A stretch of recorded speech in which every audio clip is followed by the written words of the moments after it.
स्वागत है आपका आपके यूट्यूब चैनल पर। आज की वीडियो स्पेशल रहेगी मध्यकालीन भारत के बारे में। तो चलिए स्टार्ट करते हैं।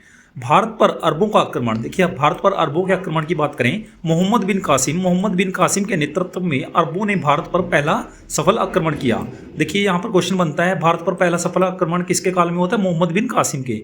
अरबों ने सिंध पर 712 ईस्वी में विजय पाई। कब पाई थी? 712 ईस्वी में विजय पाई। अरब आक्रमण के समय सिंध पर दाहिर का शासन था। सिंध पर किसका शासन था? दाहिर का शासन था। भारत पर अरब वासियों के आक्रमण का मुख्य उद्देश्य है धन दौलत को लूटना और इस्लाम धर्म का प्रचार प्रसार करना था। इनका मुख्य उद्देश्य क्या था? धन दौलत को लूटना और इस्लाम धर्म का प्रचार प्रसार करना था। मोहम्मद गजनी। अब बात करते हैं मोहम्मद गजनी के बारे में। यहाँ पर आप पिक्स में देख सकते हैं मोहम्मद गजनी को। अल्पतकीन नामक एक तुर्क सरदार गजनी साम्राज्य का संस्थापक था। कौन था? अल्पतकीन नामक एक तुर्क सरदार। अल्पतकीन का गुलाम तथा दामाद सुबुतकीन था। कौन था? सुबुतकीन। मोहम्मद गजनी सुबुतकीन का पुत्र था। किसका पुत्र था? सुबुतकीन का पुत्र था। अपने पिता के काल में गजनी खुरासान का शासक था। कहाँ का शासक था? खुरासान का शासक था। यहाँ पर आप देख सकते हैं मोहम्मद गजनी ने 27 वर्ष की अवस्था में 997 ईस्वी पर गद्दी पर बैठा। कब बैठा था? 27 वर्ष की अवस्था में 997 ईस्वी में गद्दी पर बैठा। बगदाद का खलीफा उल आदिल बिल्ला में मोहम्मद गजनी के पद को मान्यता प्रदान करते हुए यमिन उद्दौला और यमिन उल मिल्ला की उपाधि दी।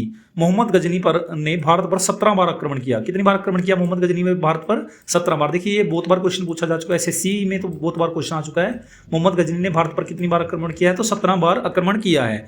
मोहम्मद गजनी ने भारत पर पहला आक्रमण 1001 ईस्वी में, पहला आक्रमण की बात करें तो 1001 ईस्वी में किया। यह आक्रमण शाही राजा जयपाल के विरुद्ध था। किसके विरुद्ध था? राजा जयपाल के विरुद्ध था। इसमें जयपाल की पराजय हुई थी। मोहम्मद गजनी का 1008 ईस्वी में नगरकोट के विरुद्ध हमले को मूर्तिवाद के विरुद्ध पहली महत्वपूर्ण जीत बताई जाती है।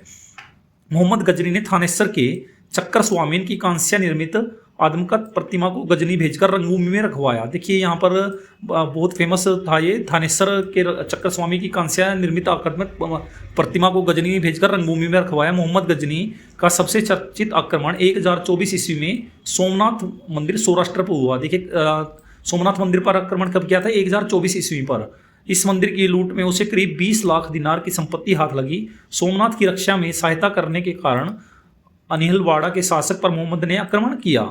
सोमनाथ मंदिर लूट कर ले जाने के क्रम में मोहम्मद पर जाटों ने आक्रमण किया। किसने आक्रमण किया? इस पर जाटों ने आक्रमण किया और कुछ संपत्ति लूट ली। जब मोहम्मद गजनी सोमनाथ मंदिर को लूट कर ले जा रहा था तो इस पर जाटों ने आक्रमण कर दिया और उससे कुछ संपत्ति लूट ली थी। मोहम्मद गजनी का अंतिम भारतीय आक्रमण 1027 ईस्वी में कब किया था? अंतिम आक्रमण 1027 ईस्वी में जाटों के विरुद्ध था। मोहम्मद गजनी की मृत्यु 1030 ईस्वी में हो गई। इसकी मृत्यु कब हुई थी? 1030 ईस्वी में इसकी मृत्यु हो गई। अलबरूनी, फिरदौसी, उतबी और फरूकी। देखिए, अलबरूनी, फिरदौसी, उतबी और फरूकी ये मोहम्मद गजनी के दरबार में रहते थे।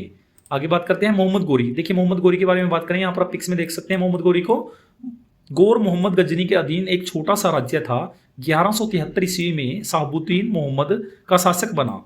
इसने भारत पर पहला आक्रमण 1175 ईस्वी में किया। कब किया? 1175 ईस्वी में मुल्तान के विरुद्ध किया था।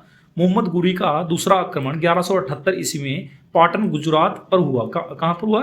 1178 ईस्वी में पाटन गुजरात के विरुद्ध हुआ। यहाँ का शासक भीम II ने गोरी को बुरी तरह परास्त किया। किसने किया था? भीम II ने गोरी को बुरी तरह परास्त कर दिया था। मोहम्मद गोरी द्वारा लड़े गए मतलब जो फेमस युद्ध हुए हैं, प्रमुख युद्ध, तो उसके बारे में बात करते हैं। तराइन का प्रथम युद्ध। देखिए, तराइन का प्रथम युद्ध या त्रावड़ी का प्रथम युद्ध 1191 ईस्वी। कब हुआ था? 1191 ईस्वी।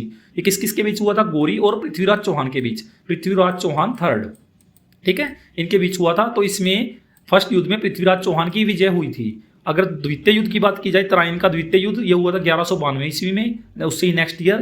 तो गोरी और पृथ्वीराज थर्ड के बीच में हुआ था। इसमें गोरी विजय हुआ और पृथ्वीराज चौहान की इसमें पराजय हुई थी। तो थर्ड युद्ध था चंद्रावार का युद्ध। चंद्रावार का युद्ध कब हुआ था? 1194 ईस्वी में। कब हुआ था? 1194 ईस्वी में। गोरी और जयचंद के बीच इसमें गोरी की विजय हुई थी।